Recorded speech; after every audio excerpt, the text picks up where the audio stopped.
The line from the people who made the deal is, "It's a good deal. It's a good deal for everybody." But while they're happy about it, European industries aren't convinced about how good it actually is. Car makers, including those in Germany, are being hit with a 15% tariff. Medical products and pharmaceuticals, the EU's biggest export to the US, also 15%. Semiconductors for tech products, 15%.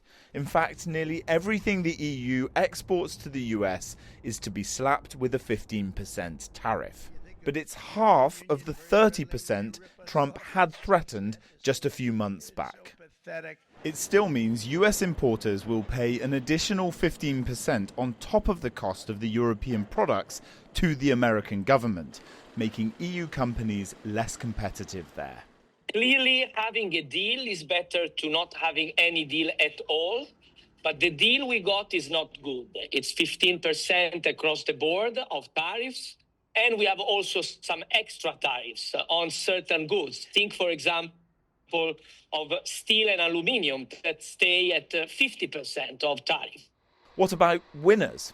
Airlines and aircraft makers mainly, already heavily subsidized by governments on both sides of the Atlantic. The deal keeps tariffs for them on both sides at zero.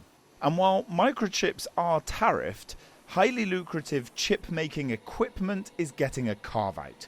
The US dearly needs it. Most agricultural exports will be hit with the 15% tariff, but the US and the EU are continuing to negotiate on alcohol products, highly contentious and symbolic for many, especially the French wine sector.